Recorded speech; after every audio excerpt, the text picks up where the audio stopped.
Hi friends, welcome to Food Cooking Channel. இன்னைக்கு நம்ம ரோட்சைடு காளான் வீட்லயே எப்படி செய்யறதுன்னு பார்க்கலாம். வாங்க வீடியோக்குள்ள போலாம். காளான் செய்ய தேவையான பொருட்கள்: அரை முட்டைக்கோஸ் பொடியா கட் பண்ணி எடுத்துக்கலாம். இது 200 கிராம் இருக்கும். சோள மாவு 50 கிராம், மைதா மாவு 100 கிராம், ஒரு பெரிய வெங்காயம் கட் பண்ணி எடுத்துக்கலாம். 3 தக்காளி மிக்ஸியில் அரைச்சு எடுத்து வச்சிருக்கேன். இஞ்சி பூண்டு விழுது, தேவையான அளவு உப்பு, ஃபுட் கலர், கருவேப்பிலை, கொத்தமல்லி இலை, ஆஃப் லெமன், மஞ்சள் தூள், கரம் மசாலா, மிளகாய்த்தூள், தனியாத்தூள், தேவையான அளவு தண்ணி. ஒரு பவுலில் கட் பண்ணி வச்சுருக்க முட்டைக்கோஸ் சேர்த்துக்கலாம்.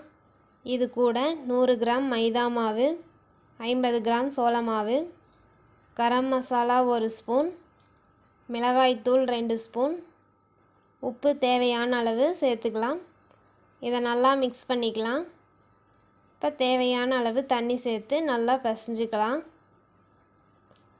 ஒரு பாத்திரத்தில் எண்ணெய் சூடானதும் ரெடி பண்ணி வச்சுருக்க மாவை சின்ன சின்ன பீஸாக பிச்சு போட்டுக்கலாம். இப்போ நல்லா வெந்துடுச்சு. இதை ஒரு பவுலுக்கு மாற்றிக்கலாம். இதே மாதிரி எல்லா மாவையும் பிச்சு போட்டு பொரிச்சு எடுத்துக்கலாம். இப்போ இதை பொடி பொடியாக பிச்சு போட்டு எடுத்து வச்சுக்கலாம். இப்போ ஒரு கடாயில் தேவையான அளவு எண்ணெய் சேர்த்துக்கலாம். எண்ணெய் சூடானதும் கருவேப்பிலை சேர்த்துக்கலாம்.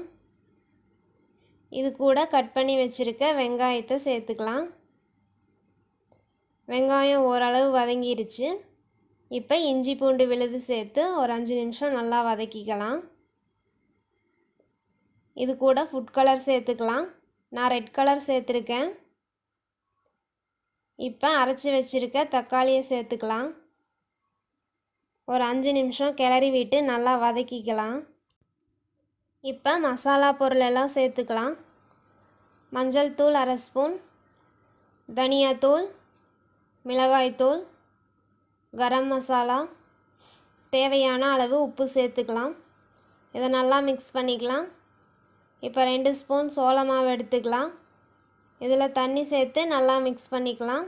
கட்டி எதுவும் இல்லாமல் நல்லா கரைச்சி எடுத்துக்கலாம். இப்போ இதை மிக்ஸ் பண்ணிக்கலாம். இப்போ பொடியாக கட் பண்ணி எடுத்து வச்சுக்கிற பீஸை இதில் சேர்த்துக்கலாம். கெட்டியாக இருக்கிற மாதிரி இருந்தால் தண்ணி சேர்த்துக்கோங்க. இதை நல்லா ஒரு 10 நிமிஷம் மிக்ஸ் பண்ணிக்கலாம். இப்போ சுவையான காளான் ரெடி ஆயிடுச்சு. இனி காளான் வாங்க கடைக்கு போக தேவையில்லை, வீட்டிலையே செஞ்சு சாப்பிட்லாம். ஃப்ரெண்ட்ஸ், உங்களுக்கு ஒரு அன்பான ரெக்வெஸ்ட். உங்களுக்கு இந்த ரெசிபி பிடிச்சிருந்தா லைக் பண்ணுங்கள், ஷேர் பண்ணுங்கள், சப்ஸ்கிரைப் பண்ணுங்கள். மறக்காமல் பக்கத்தில் இருக்கிற பெல் சிம்பிளையும் கிளிக் பண்ணுங்கள். தேங்க்யூ.